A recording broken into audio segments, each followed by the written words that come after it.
Hello and welcome to another Lord of the Rings Rise to War video. I'm the player who plays as the King Under the Mountain, and today we are going to be talking through the new ring. This is much changed. I'm not sure I've seen too much detail on it yet. We are not going to go through every single level, partly because I haven't unlocked them yet. I'm only up to level 38, as you'll see on the screen. In this video, we are probably going to cover 1 to 20.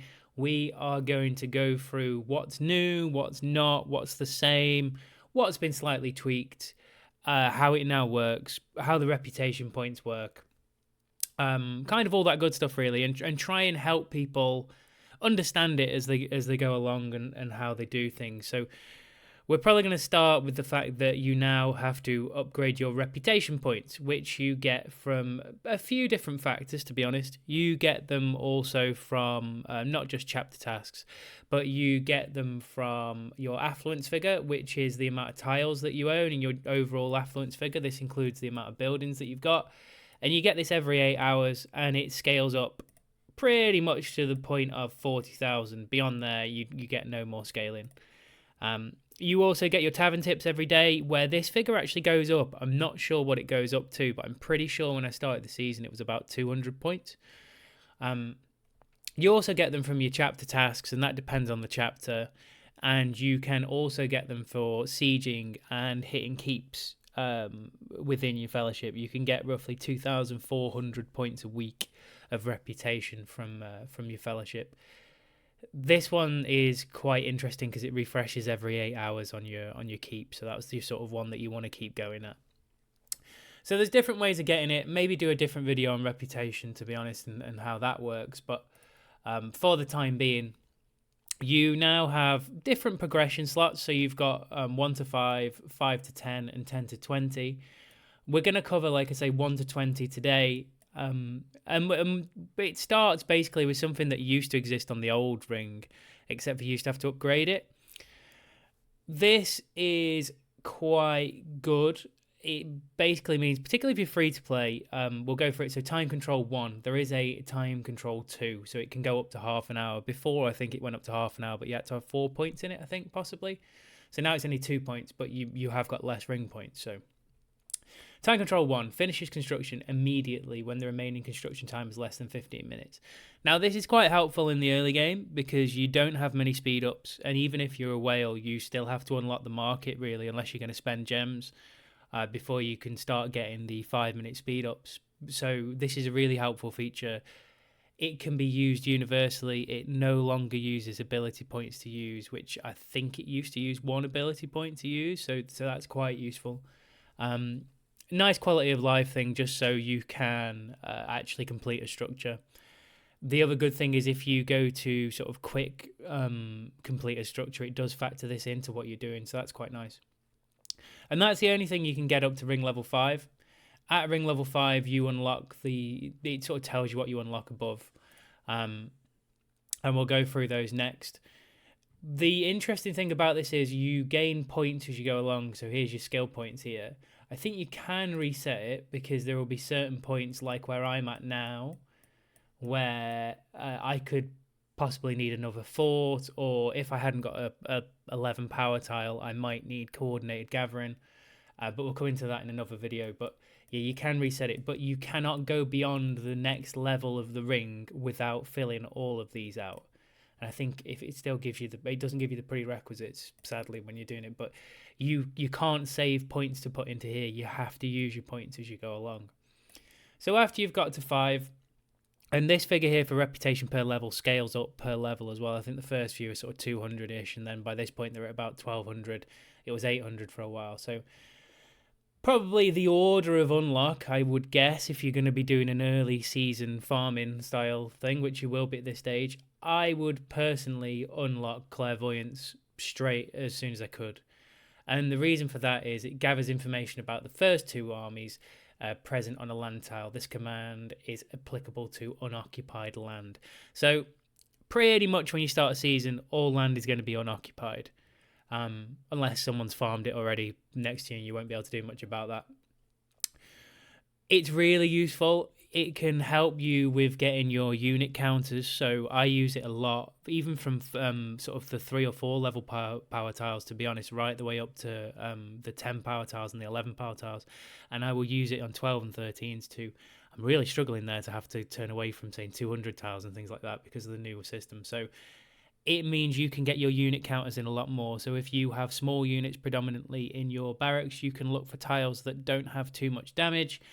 And you can also look for that counter buff. So if you have small units, you can look for large units. If you have medium units, you can look for small units when you're starting, and that kind of system. Really useful tool. It used to cost ability points. It no longer does. It hasn't done for a while, but really, really useful, particularly now that you only get 1 piece of gear to start with, and then at level 10 you get 2, and so on. So I would unlock that first, personally. From there, you have the joys of Quarter Construction 2, which upgrades any quarters to level 5. So they have changed the way that you upgrade buildings, or how you can upgrade them. No longer are they necessarily just unlocked by building the building itself. You cannot pass go, as they want to say in this ring structure. So to get to tier 2 troops, you have to have this unlocked. So if I was doing a early ring for farming, for example, and I was free to play, I would probably argue that my next ring point I would put into invigoration. So I would go from clairvoyance to invigoration, and this increases the commander's stamina by 20. Now, the reason I'm saying I would go into this next is because your ability points are a passive ability. You'll see them up here. And they recover over a period of time. So if you are not using them while you are farming early, which you can't really use until you're gathering, which is quite a substantial part through the day now, with them taking away the extract feature, I would put a point into this second and then use it on my main commander instantly after they've done 1, maybe 2 hits, just so that then they can regenerate stamina. But it then allows these points to regenerate, so it's really useful. You could probably work it out, and I would probably argue that you're not going to get gather for the first 6 hours.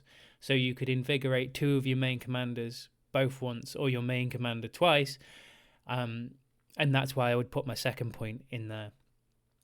From there, it's kind of a muchness around this stage. I don't personally use tier 2 troops as early, so if I was on doing an early farming sort of build for the ring, I would be looking at maxing out this time control 2 function, which means it's now, instead of being 15 minutes, it's 30 minutes of construction time and less.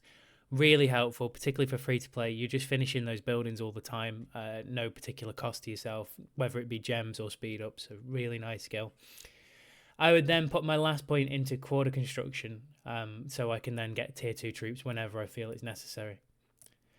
And from there, you should be at ring level 10.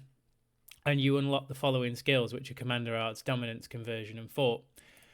I wouldn't recommend going into Fort this early in the build, but your point use here, and some of these unlock at certain levels. I'd have to remember what they are, but I believe generally, from what I remember about the ring, the first 4 here on these kind of arcs, they will upgrade. You can upgrade any of these 4 between 10 and 14. And then from 15 to 20, it's these here. And I think some of these are 2.1s. Possibly conversion may have been a 2.1, but a couple of these are 2 points rather than 1 point. If I was going through these in any particular order, I would, of course, go for gather first, as it is the single most important thing that you can do early season to help you boosting yourself.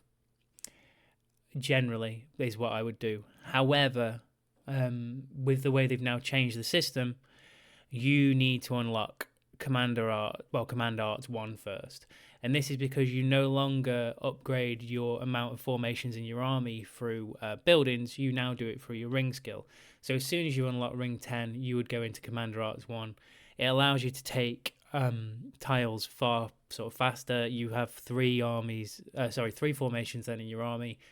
You can gain experience faster, you can level up your commanders faster, and you can start using slingshot leveling. So if I was, again, early season in my ring, which is what this would be, I wouldn't start using my main apart from that initial burst. So I'd probably use them twice, then use Invigoration, and then I would start using my B and C tier commanders to start taking tiles, just so that I'd use some stamina here and I wasn't wasting it on my main, but also so that I can then slingshot level. So you might find that by being able to go into 3 commanders in a formation, you might be on, say, a level 6 tile, for example, and you would generally start probably around level 3s for your sort of first tile that you took with any commander. However, with you now having 3 commanders in a formation, your first go at one of your main commanders could be putting it into a level 6 tile, and then it would get more experience. You can utilize your stamina better, and that's why I would unlock that first. From there, I don't think I'd use this. I haven't used this at all in my season so far. I know one person who's used it to change the tile armies on a Fellbeast camp, which they took today. It costs 1 ability point to change the defenders on an unoccupied tile. Early in the season, I don't think this is necessary unless you've started really late and there's not many, say, level 7 and level 8 and level 9 tiles left. Mainly because your ability point is going to be used sort of a lot better elsewhere. And the same really comes from conversion.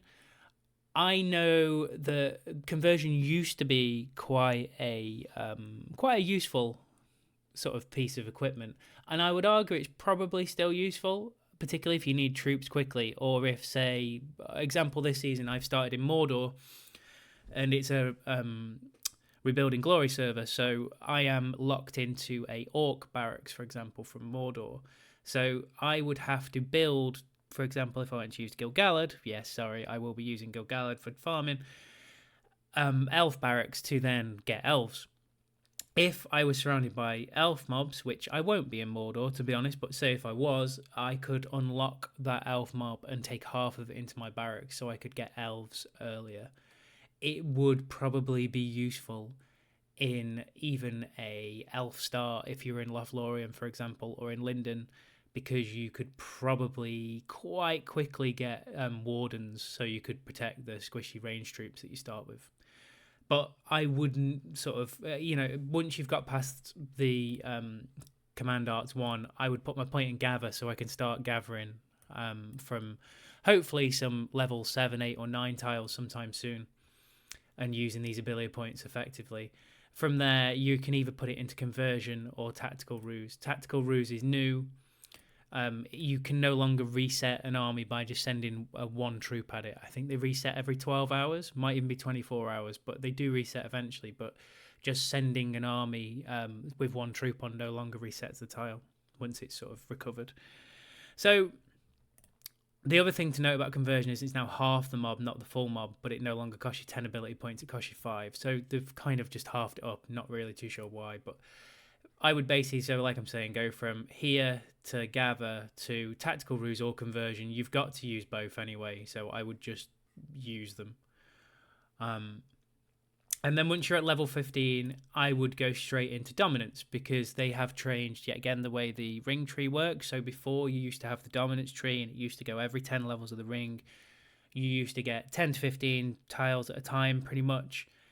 They have lowered that amount, and it's 5 for a long period of time. And I think after 40, it might go to 35. I might just check that, actually. So I'm here, and it's still at 5s. That one was 10. I think one of these is 15, and then the next one is 15, and the last one is 30, and then 35. So they go up quite significantly as they go along, and it's all designed to try and slow you down a little bit, and just to try and help everyone else catch up. I have my own thoughts on that, but I'm just trying to go into it. So my next point, once my ring hits level 15, would be to unlock dominance, because it's really important to keep going through, collecting more tiles, getting more resources, leveling up commanders without having to drop too many tiles. From there, I would go into Diplomacy 1. And what this does is, with the new style of sort of settlement that it gives you now, even in Rebuilding Glory, you can have 4 slots for quarters. So say if you start with orcs like I have in Mordor, Your second slot could be anything you like. It could be dwarves, it could be elves, it could be evil men, whatever you want it to be. So I would unlock that second because I think it's important, particularly if even if you're settled with what you want it to be. So say if you had an elf start, you're quite happy using elves all the way through. It will allow you to get the Uruks, for example, for siege if you need to do some siege early on or something like that. So I would unlock that next, mainly because even if you have an elf start, I would argue that you still need a tank unit. So depending on where you've started, you might want some medium units. Some of them are better for that. So I would look at basically putting that as my next point after dominance. And then it's kind of much of a muchness, really. You have the fort, which unlocks the fort structure. Before this point, you can no longer build a fort. You can still take ruins, but you can't build a fort before that. And I haven't used this because I don't necessarily... I can't see a use for it yet, which I would find helpful. Unless... I think there's probably a niche situation. So what Warfare does is it's an XP switch. So it switches the levels, XP, and stamina stats of 2 commanders. And it costs 5 ability points. Now, that's quite a lot of points, to be honest. But say if you had your Dane at level 30 and you hated because he lost too many troops using Gimli to farm, but your Dane did quite well farming, you could completely switch them and then continue to use Dane. So Gimli will have gone up to whatever level Dane was. You don't have to farm with him. You potentially lose less troops. The only other time I could see this maybe being useful if you are a huge Gil-galad user and your other tank is, say, a Sauron, which if your B team tank was, say, Sauron, or your A team tank is generally Sauron, Sauron's notoriously quite bad for PvE early on. You could start with elves, use Gil-galad stamina, switch out and go straight into Sauron, for example. And then Sauron would be at whatever level Gil-galad was, and Gil-galad would have full stamina again and be able to start from the beginning. I personally think it's quite an interesting skill, but I don't think I would be using it anytime in the near future. So from there, I would unlock these in any order you wish. I would probably go XP switch and then fort or fort then XP switch. It doesn't really matter which way around. But then you are at ring level 20, which is where I wanted to stop this video today, and you become the leading light. What I will say as a kind of disclaimer, because I got locked just behind ring level 20, you cannot progress beyond this in the first day. You have to wait for the first chapter to unlock, unless you are literally the world's biggest Kraken and you can take towers as fast as it needs to be. If you had, say, 40 gold sets of gear, you may be able to beat it by getting enough reputation, but it's pretty doubtful. I think I ended up level 18 and I was second in the server on the ring. And then unless you're going to keep hitting, what it does is it restricts you, so you can only have 3 formations in your army for the first day. So you kind of hitting level 8 and 9 tiles with 3 formations. So it's slowing the game down some more, and your resources are having to go into troops to keep up with the fact that you're trying to farm inefficiently by using 3 formations rather than 4 formations in an army as you unlock it just after ring level 20. The other disclaimer that I'll give, and I'm going to give this in all of the ring videos, is work with your fellowship early on. It's really important when you come to your first siege that everyone does 2000 siege and everyone hits the keep, mainly because you need those 1600 reputation points that it gives you in that first week to actually progress past another bottleneck, which is ring level 30. I hit about 1700 siege and got stuck for a whole day behind ring level 30. It was a pretty painful experience, so I couldn't unlock more tiles. That's the disclaimer on that, but that is the first 20 levels of the ring, in my opinion. That's the order I would unlock them. As always, though, if you think you've got a different way, always follow your nose.